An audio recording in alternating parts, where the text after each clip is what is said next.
నేపాల్లో ఆకస్మిక వరదలు అంతులేని విషాదాన్ని మిగిల్చాయి. ఈ వరదల్లో భారత్కు చెందిన వారు కూడా చిక్కుకున్నారు. హైదరాబాద్కు చెందిన సుహాసిని రెడ్డి కూడా వరదల్లో గల్లంతయ్యారు. ఆమె ఆచూకీ తెలియకపోవడంతో కుటుంబ సభ్యులు తీవ్ర ఆవేదనకు గురవుతున్నారు. 1000 కళ్లతో ఆమె రాక కోసం ఎదురు చూస్తున్నారు. దీనిపై మరింత సమాచారం మా ప్రతినిధి రత్నకుమార్ అందిస్తారు. విధ్వంసం సృష్టిస్తున్న నేపాల్ వరదల్లో వందలాది మంది యాత్రికులు సైతం మిస్ అవడంతో ఆ కుటుంబాలు ప్రస్తుతం వారి ఆచూకీ కోసం 1000 కళ్లతో ఎదురు చూస్తూ ఉన్నాయి. ఇక మిస్ అయిన వారిలో తెలుగు వారు సైతం ఉన్నారు. ఇక హైదరాబాదు ఎల్బీ నగర్కు చెందిన సుహాసిని రెడ్డి గత కొన్ని రోజుల క్రితమే నేపాల్ యాత్రకు వెళ్లారు. ఆమె ఆచూకీ ఇప్పుడు కనిపించకపోవడంతో ప్రస్తుతం వారి కుటుంబం 1000 కళ్లతో ఆమె రాక కోసం ఎదురు చూస్తూ ఉన్నారు. ప్రజెంట్ ఎల్బీ నగర్లోని సుహాసిని రెడ్డి నివాసం దగ్గర ప్రజెంట్ మనం ఉన్నాం. ఒకసారి విజువల్స్ లో చూసినట్లయితే తమ కుమార్తె ఆచూకీ నిన్న సాయంత్రం నుంచి తెలియట్లేదు అన్న విషయం తెలుసుకున్న దగ్గర నుంచి తల్లిదండ్రులు ఇప్పుడు ఆమె ఆచూకీ కోసం 1000 కళ్లతో ఎదురు చూస్తూ ఆమె కోసం కన్నీరు మున్నీరవుతున్నటువంటి పరిస్థితి కనిపిస్తోంది. మనకి ఇక్కడ విజువల్స్ లో కనిపిస్తున్నటువంటి లెఫ్ట్ సైడ్ కనిపిస్తున్నటువంటి మహిళ సుహాసిని రెడ్డి. ఆమె భర్త, 2 పిల్లలు ఉన్నారు. సో ఆమె గత కొన్ని రోజుల క్రితమే నేపాల్ యాత్రకు వెళ్లారు. హైదరాబాద్ నుంచి మొదట ఢిల్లీ వెళ్లి అక్కడ నుంచి కాఠ్మాండుకు వెళ్లిన తర్వాత నిన్న సాయంత్రం ఫ్లడ్స్ వచ్చిన తర్వాత ఇప్పుడు ఆమె ఆచూకీ మిస్ అయింది. ఇక యాత్రలో వందలాది మంది తెలుగు వాళ్ళు సైతం మిస్ అయ్యారన్న విషయం తెలిసిన తర్వాత తమ కుమార్తె ఆచూకీ కోసం తల్లిదండ్రులు అలాగే భర్త, పిల్లలు 1000 కళ్లతో ఎదురు చూస్తున్నటువంటి పరిస్థితి ఉంది. ప్రజెంట్ వాళ్ళతో ఒకసారి మాట్లాడించేటువంటి ప్రయత్నం చేద్దాం. ఎలా వెళ్ళారు, అసలు ఏం జరిగింది అనేది కూడా కొంత తెలుసుకునేటువంటి ప్రయత్నం చేద్దాం. సార్ చెప్పండి, సుహాసిని రెడ్డి గారు ఎప్పుడు వెళ్ళారు, అసలు ఎప్పుడు చివరిసారిగా మాట్లాడారు, అసలు ఏం జరిగింది? 23rd సండే నాడు మార్నింగ్ 11 o'clock ఫ్లైట్కు ఢిల్లీ పోయింది. Delhi to Kathmandu evening phone చేసింది. కాఠ్మండు పోయినాక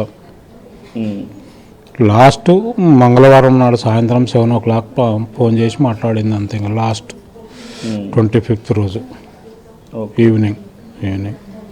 ఇంకో రేపు ఉదయం ఇమిగ్రేషన్ పోతాం, చైనా బార్డర్ పోతాము, అక్కడ ఫోన్ రాకపోవచ్చు, చూస్తా మాట్లాడతా అని చెప్పింది. ఇంకంతే లాస్ట్ అదే.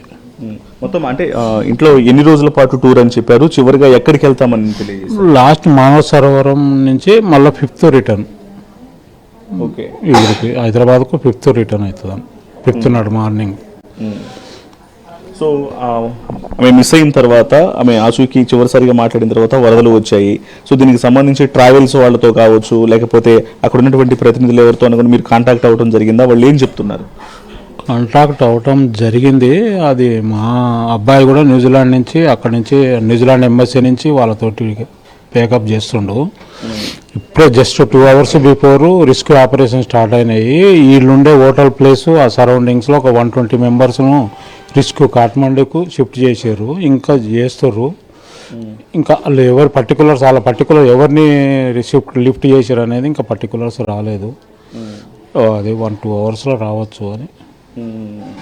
సో ఏం తెలియజేయాలనుకుంటున్నారు సార్ గవర్నమెంట్కి? ఎందుకంటే వందలాది మంది తెలుగు వాళ్ళు మిస్ అయినట్లు కూడా తెలుస్తుంది. ఇప్పటి వరకు కూడా ఆచూకీ కనిపించట్లేదు. అందులో మీ కుమార్తె కూడా ఉన్నారు.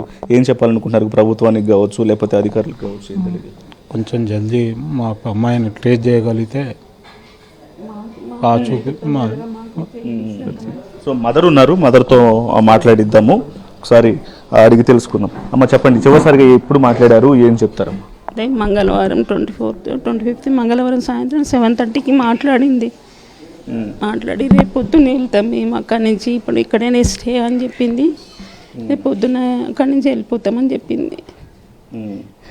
అంతే. ఇంకా మళ్ళీ పొద్దున నేను ఎన్నిసార్లు నుంచి మెసేజ్ చేసినా నో రిప్లై వస్తుంది. ఇంకే మాకు ఇన్ఫర్మేషన్ లేదు. నేను అని మాకెంత తొందరగా మా అమ్మాయిని మాకు సేవ్ చేసి పంపిస్తే మాకు అంత ధన్యవాదాలు, అంతకంటే చాలా ధన్యవాదాలు. మా అమ్మాయిని తొందరగా సేవ్ చేసి మాకు పంపిస్తే మేము అసలు తట్టుకోలేము, బతకలేము అసలు. ఎలాగైనా సరే తమ కూతురి ఆచూకీని కనిపెట్టి తమకు పంపిస్తే చాలు, అదే కోరుకుంటున్నామంటూ కూడా తల్లిదండ్రులు తెలియజేస్తూ, మరోవైపు చిన్న పిల్లలు ఉన్నారు, అలాగే ఆ భర్త, తల్లిదండ్రులు అందరూ వెయిట్ చేస్తూ ఉన్నాము. ఇమీడియట్గా తమ కుమార్తె ఆచూకీ తెలుసుకొని ప్రభుత్వం చర్యలు తీసుకొని ఇమీడియట్గా తమ వారిని తమకు అప్పగించాలి, ఇక్కడికి పంపించేందుకు కృషి చేయాలంటూ కూడా తల్లిదండ్రులు తమ యొక్క ఆవేదన వ్యక్తం చేస్తూ విజ్ఞప్తి చేస్తూ ఉన్నారు ప్రభుత్వానికి. కెమెరా పర్సన్ వెంకట్తో రత్నకుమార్, ఎల్బీ నగర్ నుంచి.